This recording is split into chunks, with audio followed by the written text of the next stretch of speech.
Assalamualaikum warahmatullahi wabarakatuh. Sahabat Al-Huda Ar-Rahmah dirahmati Allah. Pernahkah kita melihat di masjid jamaah sudah berdiri, iqamah sudah dikumandangkan, tapi imamnya belum datang? Akhirnya jamaah saling menatap, ada yang gelisah, ada yang batuk-batuk kecil, bahkan kadang muadzin menunda takbir karena imam belum tampak. Hal seperti ini, meski terlihat sepele, sesungguhnya menyangkut adab besar dalam ibadah. Imam itu bukan hanya orang yang berdiri paling depan. Imam adalah pemimpin sholat, penentu ketertiban dan kehusyukan jamaah. Maka, sangat dianjurkan agar imam hadir sebelum iqamah, agar semuanya tertata, jamaah tenang, dan sholat pun dimulai dengan penuh khusyuk. Dalil dari Al-Quran. Allah Subhanahu wa Ta'ala berfirman, "Dan dirikanlah sholat untuk mengingatku." Quran Surat Taha 14. Ayat ini bukan sekadar perintah menunaikan sholat, tapi juga menuntut kita untuk menegakkan sholat dengan penuh kesadaran dan ketenangan. Kalau imam datang terburu-buru setelah iqamah, bagaimana mungkin bisa tenang? Padahal sholat adalah pertemuan dengan Allah, bukan sekadar rutinitas. Larangan tergesa-gesa dalam sholat. Rasulullah bersabda, "Apabila kalian mendengar iqamah, maka berjalanlah menuju sholat dengan tenang, jangan tergesa-gesa. Apa yang kalian dapati, shalatlah bersama imam, dan yang tertinggal, sempurnakanlah." HR. Bukhari dan Muslim. Hadis ini untuk makmum, tapi lebih utama lagi bagi imam. Kalau makmum saja dilarang tergesa-gesa, maka imam terlebih lagi harus hadir lebih awal agar tidak datang dalam keadaan tergopoh-gopoh. Datang sebelum iqamah, duduk tenang, berzikir, menyiapkan hati, itulah adab seorang imam sejati. Imam adalah teladan. Rasulullah bersabda, "Imam dijadikan untuk diikuti. Jika ia bertakbir maka bertakbirlah kalian, jika ia ruku maka rukulah kalian." HR. Bukhari dan Muslim. Maknanya jelas, imam adalah panutan.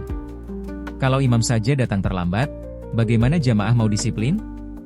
Kalau imam datang dalam keadaan tergesa, bagaimana jamaah bisa khusyuk? Imam yang hadir lebih dulu, duduk menenangkan hati, menunggu waktu iqamah akan memancarkan wibawa dan ketenangan bagi seluruh jamaah. Teladan dari para salaf. Imam Malik rahimahullah dalam Al-Muwatta meriwayatkan, "Aku mendengar bahwa para salaf biasa datang ke masjid sebelum iqamah. Mereka menenangkan diri dan tidak berbicara urusan dunia sebelum sholat. Para ulama dahulu tidak hanya hadir awal, tapi menyiapkan diri untuk bertemu Allah. Mereka tidak ingin datang mepet waktu iqamah, apalagi membuat jamaah menunggu." Imam An-Nawawi juga menjelaskan dalam Syarh Sahih Muslim, disunahkan bagi imam untuk datang sebelum iqamah agar bisa berzikir dan memastikan saf sudah lurus.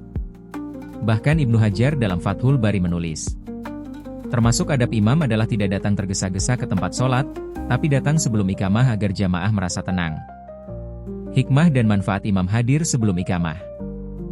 Pertama, menjaga wibawa imam. Imam yang disiplin dan hadir lebih dulu menunjukkan tanggung jawab serta rasa hormat kepada jamaah. Kedua, membuat jamaah tenang dan siap.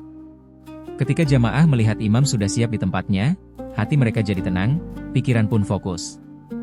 Ketiga, menumbuhkan kehusyukan. Khusyuk itu butuh persiapan. Bagaimana hati bisa khusyuk kalau baru datang dan langsung takbir? Keempat, mendidik jamaah agar tertib dan menghargai waktu.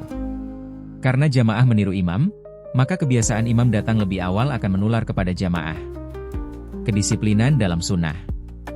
Islam adalah agama yang sangat menghargai keteraturan. Allah berfirman, "Sesungguhnya Allah mencintai orang-orang yang berperang di jalannya dalam barisan yang teratur, seakan-akan mereka seperti bangunan yang kokoh." Quran Surat Asy-Syaff 4. Kalau dalam jihad saja Allah mencintai ketertiban, maka dalam sholat ibadah yang paling agung tentu lebih layak lagi kita jaga keteraturannya. Adab imam dan muadzin. Para ulama dalam kitab Al-Majmu, karya Imam An-Nawawi menyebutkan, disunahkan bagi imam dan muadzin untuk hadir di masjid lebih awal dari jamaah. Karena imam dan muadzin adalah pengatur ritme jamaah. Jika keduanya sudah siap, jamaah pun akan tertib. Tapi kalau imam datang belakangan, maka muadzin bingung kapan iqamah harus dikumandangkan, jamaah pun gelisah menunggu. Kesimpulan. Sahabat Al-Huda Ar-Rahmah, sholat berjamaah itu bukan sekadar sholat bersama, tapi latihan disiplin, ketenangan, dan kepemimpinan. Imam yang hadir lebih awal bukan hanya menunjukkan adab, tapi juga menjaga khusyuk seluruh jamaah. Maka mulai hari ini, marilah kita hidupkan adab ini kembali. Imam datang sebelum iqamah. Duduk di tempat imam dengan hati tenang. Berzikir dan mempersiapkan diri. Agar sholat berjamaah menjadi indah, tertib, dan khusyuk sesuai tuntunan Rasulullah.